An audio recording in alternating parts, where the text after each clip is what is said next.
친구들 안녕. 우리 10분 동안 잘 쉬고 왔나요? 우리 친구들 선생님이 얘기 안 해도 알죠? 우리 문제를 풀지 않은 학생이 혹시 있다면 꼭 문제를 풀고 선생님과 정답 풀이를 하도록 하겠습니다. 네, 그럼 조선 전기 시대의 도전 한국사 능력 검정 시험 문제를 보겠습니다. 자, 1번 문제 한번 볼까요? 자, 1번. 가에서 다의 사건이 일어난 순서대로 옳게 나열한 것은 이라고 하였네요. 자, 선생님이 여기 보니까 커다란 제목을 보니 조선의 건국의 과정을 얘기하나 봐요. 과를 보니 위화도에서 해군하는 누구 같아요? 최영 장군일까요? 네, 이성계 장군이 되겠죠. 최영 장군의 명령을 받아 이성계 장군이 이제 위화도로 쭉 명나라로 가죠. 그런데 어떻게? 위화도에서 이제 군대를 이끌고 다시 돌아오게 되는 거죠. 네, 자, 그래서 가 보이고요. 그래서 가는 1888년에 이제 위화도 해군을 하게 되는 거죠. 네, 1888년.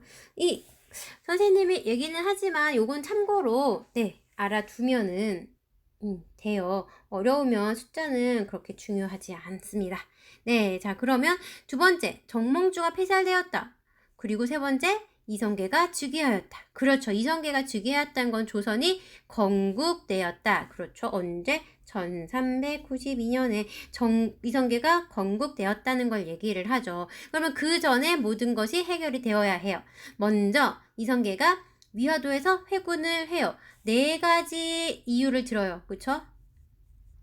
4가지 이유를 들면서 뭐 첫 번째, 작은 나라는 큰 나라에게 이제 덤비면 안 된다. 뭐 그러한 것들, 뭐 4번째, 2번째, 3번째, 4번째, 뭐 4번째 지금 전쟁 중이라서 우리의 그 무기들이 활이 녹이 슬고, 그리고 세균이 이제 번식을 해서 전염병이 퍼질 위험이 있다라고 하면서 4가지 이유를 들면서 전쟁을 하면 안 된다라고 하면서 이제 위화도에서 회군을 하죠. 그리고 나서 이제 신진사대부였던, 그쵸. 이성계는 신흥, 무인, 그쵸. 장군이에요. 무인 세력이었고요. 그리고 신진사대부였던 정몽주와 그리고 대표적인 이성계와 손잡았던 누구요? 그렇죠. 정도전이 있었죠. 그래서 이성계와 정도전은 손을 잡고 조선이 건국이 되었고, 정몽주는 반대를 하죠. 고려 왕실은 남겨두자라고 얘기를 하죠. 그래서 정몽주가 피살이 됩니다. 어디에서? 이게 바로 선죽교라는 곳이죠. 네, 여기 이제 전설에 의하면 여기서 정몽주가 죽고 나서부터 여기에 대나무가 있었대요. 이 대나무들이 더 이상 자라지 않는다고 해요. 그래서 대나무 죽자를 써서 선죽교라는 여기 다리 이름이 생겨나게 되었어요. 그래서 정답은 이 흐름을 쭉 보니까 그렇죠. 가나다 순이 되겠습니다. 네. 자, 2번 한번 볼까요? 자, 가인물에 대한 설명으로 옳은 것은 이네요. 이곳은 고려시대 인물인 가의 무덤입니다. 그는 이방원과 정치적으로 대립하였고 단심가를 지어서다고 합니다. 이 몸이 죽고 죽어 100번 고쳐 죽어 뭐 쭉쭉쭉 백골이 진토되어 넋이라도 있고 없고 그러죠. 임향한 일편단심이야 가실 줄이 있으랴 라고. 임향한 일편단심, 그쵸? 일편단심, 그쵸? 임향한 일편단심이야 가실 줄이 있으랴 그러죠. 그래서 바로 단심가. 그렇죠. 누구요? 네, 여기 바로 선주교에서 돌아가신 정몽주, 신진사대부의 정몽주의 무덤이 되겠습니다. 예. 자, 그럼 정답을 한번 볼까요? 1번, 사군육진을 개척하여 영토를 넓혔다. 네. 이분은 이제 세종시대라고 하니까, 네, 세종대왕님의 시대에 누구? 최윤덕과 김종서. 최윤덕이 사군을, 김종서가 육진을 개척하면서 지금의 우리 한반도의 그 지도 모습을 갖추게 되는 거예요. 우리 고려 통일신라가 당나라와 연합해서 이제 고구려와 백제를 몰아내고 통일을 하게 되잖아요. 그러면서 고구려 땅을 다 차지하지 못하게 되죠. 그렇게 해서 이제 땅이 줄어들었는데 이제 그 땅이 줄어든 거 이제 고려에서 조금 더 북진 정책을 하면서 이제 넓혔던 것을 이제 사군 육진, 세종대왕 때 사군 육진을 개척하며 이제 사군을 육진과 이제 사군은 최윤덕과 김종서가 이제 영토를 넓혀지게 되는 거죠. 그래서 지금의 한반도 모습이랑 이제 가장 비슷하게 된답니다. 그래서 이 사군 육지는 최윤덕과 김종서가 어려우면은요 그냥 선생님 얘기 들으면서 이런 사람들이 있구나 라고 하고 그냥 한 귀로 듣고 한 귀로 흘려시면 돼요. 선생님이 또 뒤에 나가면 또 이 범위가 되면은 또 이 사람들 이야기를 할 거예요. 세종대왕 시대 되면. 그러면 그때 돼서는 이제 앞에서 한번 들었기 때문에 우리가 생소하지 않겠죠. 그러면 좀 더 쉽게 이해를 하고 머릿속에 남을 거란 말이에요. 그래서 선생님이 계속 이렇게 어려워도 계속 이름도 얘기해주고 보기도 다른 정답이 아닌 보기들도 계속 이야기를 해주는 거니까 우리 친구들 놓치지 선생님 정답만 하고 넘어가시지 왜 자꾸 보기들을 얘기하실까? 라고 생각하지 말고요. 저렇게 깊은 뜻이 계셨구나 라고 생각을 하면서 하나도 놓치지 않으려는 생각으로 선생님이 농담 한마디라도 놓치지 않겠다라는 생각으로 들어주길 바래요. 자, 그럼 불시잡변은 뭘까요? 불시잡변을 지어 불교를 비판하였다. 네, 불교를 비판하고 유교 사상으로 이 조선을 건국을 했어요. 누가요?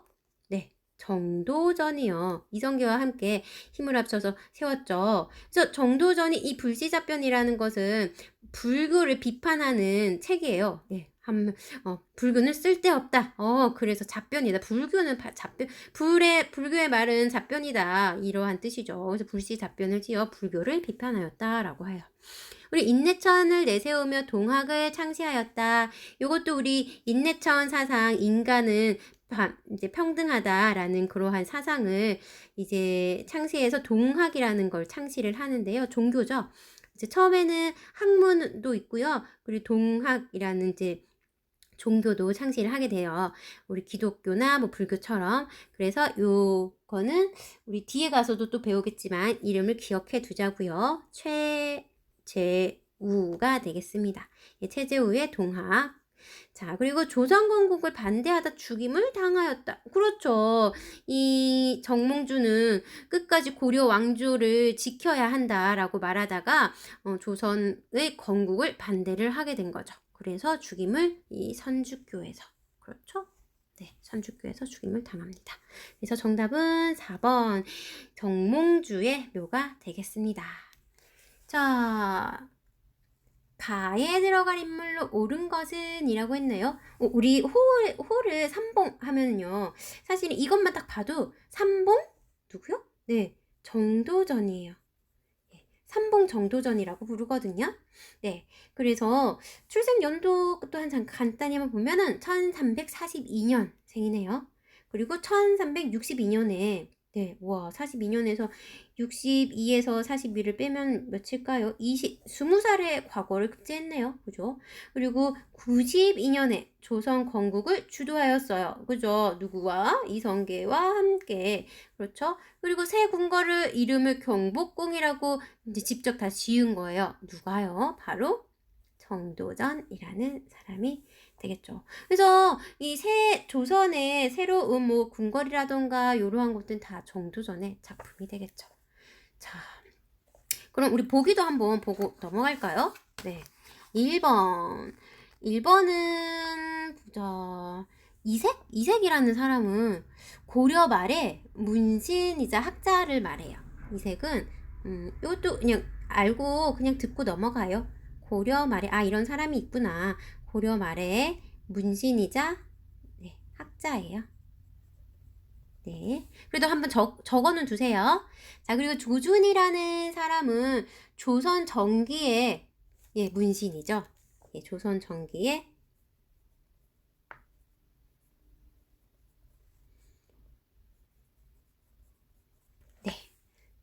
이렇게 돼 있습니다.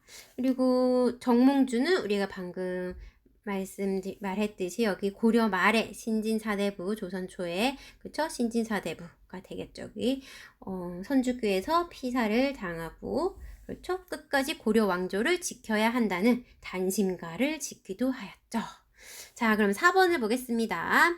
다음 궁궐에서 볼 수 있는 문화유산으로 옳은 것은 이라고 했어요. 이곳은 왕과 백성이 태평성대를 누릴 큰 복을 빈다. 그렇죠? 왕과 백성이 태평성대를 부릴 큰 복 하면 기억나는 거 있죠? 라는 뜻의 이름을 지는 궁궐입니다. 임진왜란 때 불이 탔지만 이후 흥선대원군이 다시 세워요. 흥선대원군 나중에 이제 배우겠지만 고종의 아버지죠. 자, 한번 그럼 정답을 한번 볼까요? 자, 어느 것일까요? 우리가 생각했던 그 이름은 나오지 않았어요. 그쵸? 제시된 사전? 사진은 경복궁을 얘기하는 거죠. 네. 경복궁.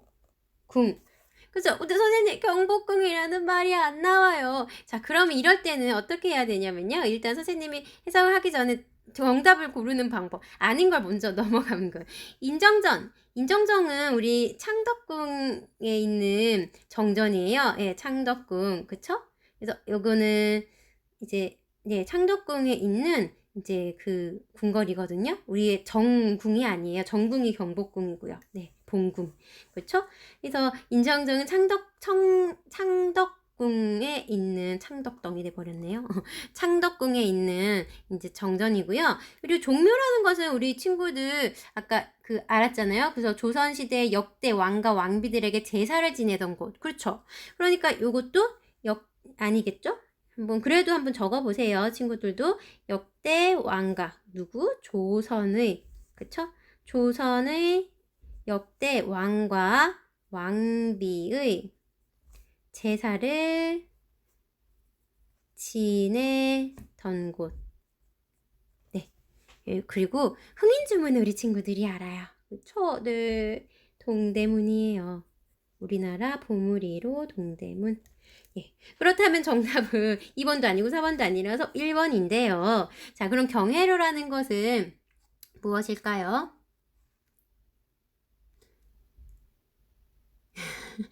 예.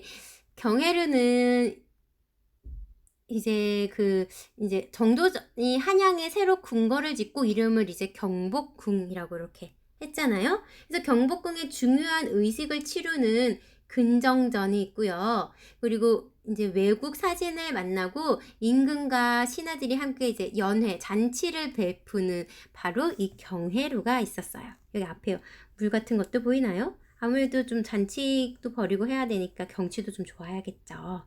여기서 예, 인공호수 같은 거 보이죠? 그래서 여기 바로 경혜루가 있습니다. 그러니까 임금과 신하들이 함께 연회를 여는 그러한 이제 국가적인 그러한 잔치를 벌이는 경혜루 등이 있었어요. 네. 자, 그래서 이것도 바로 그러니까는 경복궁 안에 여러 또 궁궐들이 있는데 거기에 근정전이라는 게 있어요. 근정전은 임금이 업무를 보던 것이라고 생각을 하면 되고요. 또 거기서 경혜루라는 곳이 있어요. 경혜루는 이제 임금과 신하들이 함께 연회를 여는 곳이라고 생각을 하면 되겠습니다. 네, 이제 이해가 됐나요? 네, 그러니까 경혜루도 어디? 경복궁 안에 있는 건물이 되겠습니다. 네, 우리 인정정은 창덕궁에 있었던 건물이고요.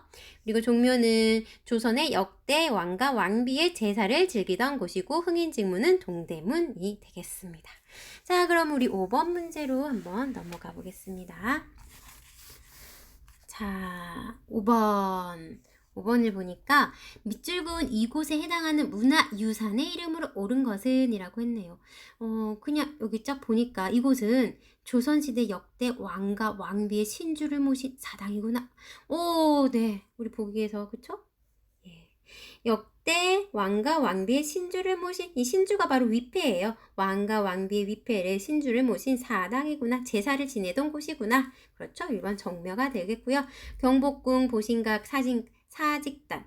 예, 모두 뭐가 모를까요? 경복궁 우리 방금 전에 그렇죠? 왕과 백성이 태평성대를 누릴 큰 복을 빈다라는 뜻을 지닌 궁궐이 바로 경복궁이죠.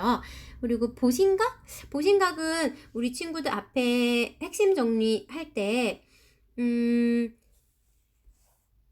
핵심 정리할 때요. 지금의 이제 종각이에요. 종각. 종이 보신각이라는 보신이라는 종이 있는 종각에 이렇게 있는데 그 뜻은 이 보신각의 뜻은 이제 종이니까 아무래도 소리가 이렇게 울려 퍼질 거 아니에요? 그래서 믿음을 널리 퍼뜨린다라는 뜻에서 보신각이라고 정해졌고요. 이 종이 있는 요렇게 이 종이 있는 요거를 이렇게 요거 지키고 있는 이러한 또 사당이 아니라 요렇게 있는 집처럼 되어 있는 이런 게 있을 게 아니에요. 그래서 요 보신각, 그쵸? 이 보신각은 지금의 어디에 있느냐? 서울의 종로 2가에 이제 있는 종각이 바로 이 보신각이 되겠습니다. 예. 그래서 이 보신각의 뜻은 믿음을 널리 터뜨린다라는 그러한 의미가 되겠고요. 자, 그럼 사직단은 무엇일까요? 선생님이 사직단도 앞에서 잠깐 얘기를 해주었는데요. 토지신과 곡물신에게 제사를 드리기 위해 단을 쌓던 곳이에요. 우리나라는 농사를 중요시하던 나라잖아요. 그래서 토지신과 자, 선생님 말했듯이 카메라를 들고 있어서 곡물신에게 제사를 지내던 제사를 지내기 위해서 이렇게 단을 이렇게 쌓잖아요. 그러한 곳이에요. 네. 그래서 여기서 위에서 이제 막 제사를 지내겠죠? 네. 이게 바로 사직단이 되겠습니다. 토지신과 곡물신에게 이 두 신에게 제사를 지내던 곳이 사직단이 되겠습니다. 자, 그럼 여기에 있었던 정답은 종묘, 그쵸? 네. 자, 그럼 6번 보겠습니다. 6번. 가에 들어갈 내용으로 옳은 것은 이것은 호패야. 조선시대 그죠? 이것은 무엇일까요? 이거에 대해 옳은 내용을 얘기하면 되겠죠. 호패에 대해서 이제 옳은 내용을 얘기하면 돼요. 과거에 급제한 사람에게 주었던 증서예요? 아니죠. 그거의 증서는 아니죠. 그런 게 쓰여 있을 수도 있어요. 그렇죠? 과거에 급제했으면 뭐 자기가 지금 뭐 과거에 급제해서 무슨 자리에 있다라고 이렇게 쓰여져 있을 수는 있어요. 그렇지만 과거 급제한 사람에게 주었던 증서는 아니죠. 네. 그리고 16세 이상의 남자에게만 발급했던 신분증 같은 것이 맞네요. 그쵸? 정답이죠. 16세 이상의 남자에게 발급했던 신분증이죠. 자, 그러면 관원이 여기서 말에 빌리는데 사용했던 증표야. 관원이 여기서 말을 빌리는데 사용했던 것은 마패가 되겠죠. 우리 암행어사 출도요 할 때 그 암행어사가 보여줄 때 마패를 보여주죠. 그래서 마패가 되겠고요. 국가의 재정을 보충하기 위해 팔았던 관직 임명장이야. 이것도 아니겠죠? 네. 국가의 재정을 보충하기 위해 팔았던 관직 임명장 아니죠. 이거는 공명첩이라고 해서 나중에 조선 후기 때 되면 좀 그러한 비리처럼 국가가 재정이 너무 없다 보니까 관직을 이렇게 비워놓고 이렇게 자기 이름을 이렇게 비워놓고 이걸 팔아요. 관직을. 그럼 이제 거기에다가 그 산 사람이 이제 평민이나 그런 사람이겠죠? 그런 사람들이 이거를 사고 이제 관직을 사게 되는 뭐 그러한 공명첩 같은 제도가 공명첩이라는 것이 있어요. 여기 비어있다고 해서 공명첩이에요. 이런 것들이 있습니다. 자, 그래서 2번 정답이 되겠고요. 우리 7번 넘어가겠습니다. 자, 7번을 볼게요. 선생님의 질문에 대한 학생의 답으로 옳은 것은 있네요. 조선 태종이 왕권 강화를 위해 실시한 정책을 말해볼까요? 조선 태종이라고 하면 그쵸? 태조 이성계 그 다음에 정종 그 다음 1대 2대 3대 태종 그렇죠? 누구의 아들? 이성계 5째 아들 이방원이 되겠어요. 네. 그래서 조선 태종 왕권 강화를 위해 실시한 정책은요. 1번 균역법을 시행하였다. 있나요? 아니죠. 균역법은 영조, 이제 조선 또 뒤에 가면은 영조, 정조 이런 왕들을 배우잖아요. 이때 영조 시대 때 배웠던 것으로 이제 이필의 군포를 이제 백성들이 내고 있었어요. 그런데 이거를 2필에서 1필로 줄여주었던 것이에요. 그러니까 민심을 안정시키려고 이제 놓았던 정책이 되겠죠. 그래서 2필의 군포를 1필로 바꿔줬던 게 영조시대 때. 이게 바로 균역법이라는 것이고요. 그다음에 모르겠으면 그냥 들으세요. 나중에 이 범위에 가면은 이 범위에 맞는 수준만큼 또 공부를 하니까 그래도 어떻게 계속 듣다 보면 이게 익숙해져요. 새롭지 않으라고 선생님이 계속 얘기를 해주니까 그러면 그냥 듣고 넘어가세요. 자, 균역법은 영조 때 이제 백성들에게 이제 군필을 2필의 군포를 1필로 줄여주었던 것이 이제 균역법이 되고요. 그다음에 경국대전을 완성하였다라고 하는 것은 어느 왕이냐면 성종이라는 왕이 되겠습니다. 자, 나이양이 들어왔어요. 나이양 안녕. 안녕하세요 하고 아주 깍듯하게 예의 바르게 인사를 하네요. 자, 그리고 3번에 보면은 수원하상을 건설하였어요. 우리 친구들 많이 알죠? 영조의 누구? 그쵸? 손자가 되겠죠. 영조의 아들은 사도세자라고 있었어요. 그러니까 정조의 아버지죠. 그래서 정조의 아버지는 사도세자는 죽어요. 네. 뒤주에 갇혀서 죽어요. 네. 그래서 영조의 이제 손자인 정조가 만든 게 바로 수원하성을 건설했어요. 누굴 도와서 정약용이라는 사람과 함께요. 많이 들어봤죠? 정약용. 그쵸?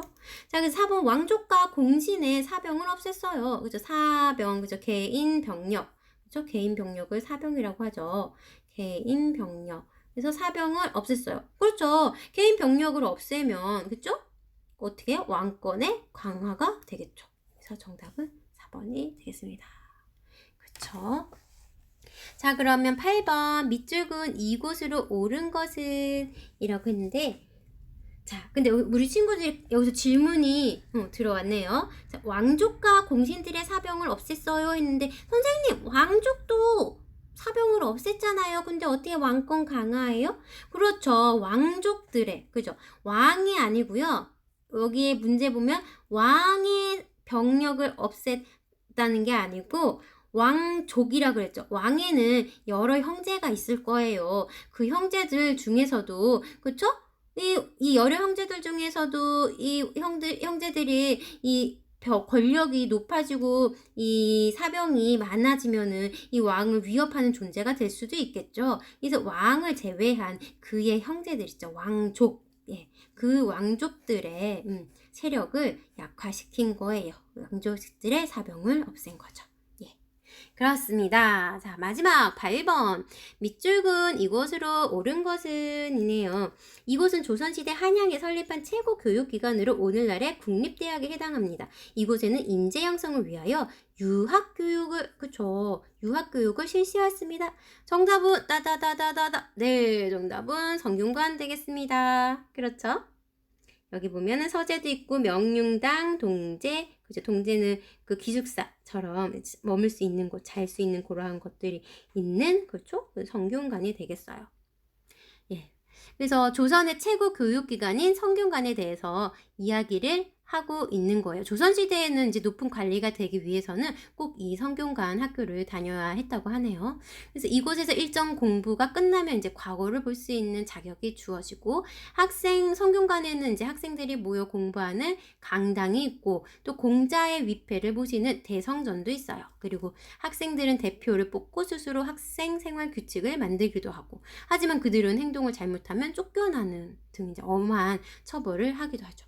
자, 그럼 서원이란 무엇일까요? 자, 서원은 조선 중기 이후에 이제 명현을 제사하고 이제 뭐 공자나 뭐 이런 분들을 제사하고 인재를 키우기 위해 전국 곳곳에 세운 사설기관이에요. 예. 그래서 인재를 키우기 위해 전국 곳곳에 키운 사설기관이 바로 서원이 되겠고요. 향교는 조선시대 지방교육기관이라고 보면 되겠네요. 그리고 배제학당은요. 1885년 선교사 아펜젤레라는 이제 선교사 적어드릴까요? 미국의 선교사예요.